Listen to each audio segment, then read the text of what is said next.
Good morning everyone, কেমন আছো সবাই? আশা করি সবাই খুব ভালো আছো, আমিও খুব ভালো আছি। Welcome to Swiss blog. তো এই জাস্ট একটু আগে স্নান টান করেছি, মানে অনেকক্ষণই হয়ে গেছে।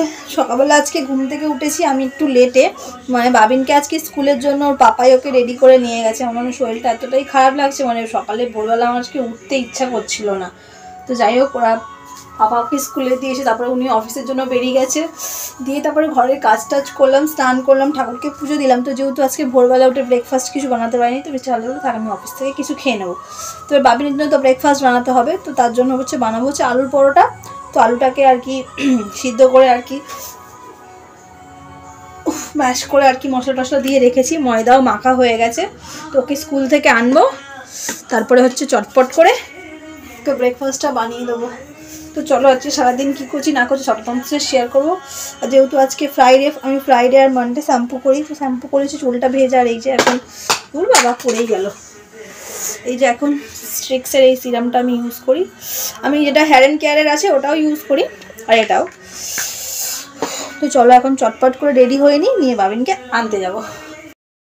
থেকে নিয়ে নিয়েছি, বাড়ি কোথায় না চলো দেরি হয়ে যাচ্ছে। তো চলো বাড়িতে গিয়ে বেরিয়ে গেলাম। বাবিনকে নিয়ে স্কুল থেকে ফিরলাম, তো ওকে এখন চান টান করাই। আর ব্রেকফাস্টটা কি বানাচ্ছি চলো তোমার সাথে শেয়ার করবো। এই যে আলুর পরোটা বানাবো বলে এই যে আলুটাকে খুব সুন্দর করে আর কি সিদ্ধ করে এর মধ্যে দিয়েছি কাঁচা লঙ্কা, আদা বাটা, মানে আদা একটু গ্রেট করেছি, ধনে পাতা আর জিরে শুকনো খোলায় গুঁড়ো করে ওটা দিয়েছি, একটু নুন, একটু হলুদ, একটু চিনি, ব্যাস এটা দিয়ে আলুটাকে খুব সুন্দর করে কড়াই আর কি মিক্স করে নিয়ে গরম করে ঠান্ডা করে রেখে দিয়েছি। আর এদিকে ময়দাটাও মাখা হয়ে গেছে। তো চলো চটপট করে এবার আলু, তো এই যে পরোটাগুলো রেডি, একদম ধোঁয়া ওটা গরম গরম আলুর পরোটা। আর এই যে সস দিয়ে খাওয়া হবে, মানে আমি সস দিয়ে খাবো না, বাবিনি খাবে। তো চলো ওকে ব্রেকফাস্টটা দিয়ে দিই। পরে একটু কাজটা ছিল সেগুলো কমপ্লিট করলাম। তো এখন রান্নাঘরে চলে এসেছে, রান্না বসিয়েও দিয়েছি। তো আজকে রান্না করছে বাঁধাকপি, একটা চচ্চড়ি মাছের তেল দিয়ে, আর ভাত, ব্যাস এইটুখানি আজকে রান্না করছি। আর তেমন কিছু রান্না করছি। ঠান্ডাতে আমার হাত পা যেন চলছে না। আমি সকালবেলায় বললাম না শরীরটা খুব খারাপ লাগছিলো, তারপরে বাবিনকে স্কুল থেকে আনার বড় শরীরটা ঠিক মানে ভালো লাগছে না। কি ঠান্ডাটা এতটাই পড়েছে না, মানে শরীরটা যেন আর মানে মানে কেউ যদি বলে যে একটা জায়গায় চুপ করে বসে থাকো, মানে তাতে যেন শান্তি। চটপট করে এখন রান্না বান্না করবো, দেখি পারলে একটু রোদে গিয়ে বসবে, জানি অনেকটা বেলা হয়ে গেছে রোদে। ইভিনিং এভরিওয়ান, তো এখন রেডি হয়ে নিয়েছি, বেরাবো মাসকাবাড়ি বাজার করতে। তো চলো যাই মাসকাবাড়ি বাজার করতে, কোথায় যাচ্ছি না যাচ্ছি আর কী বাজার করছি সব তোমাদের শেয়ার করতে। চলো টুক করে রেডি হওয়া যায়।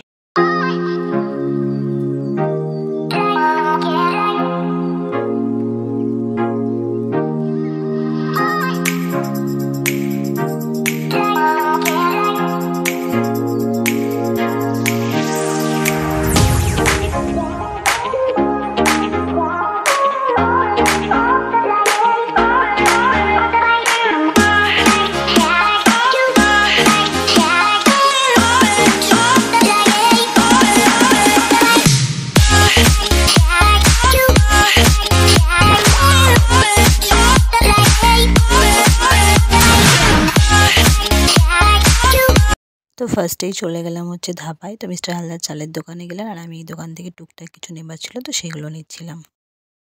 সমস্ত এবারে তো ভিতরে তো ভিডিও করা অ্যালাউ নেই। তো চলো বাজারটা করে নিচ্ছি, তারপরে পরে গিয়ে দেখা হচ্ছে।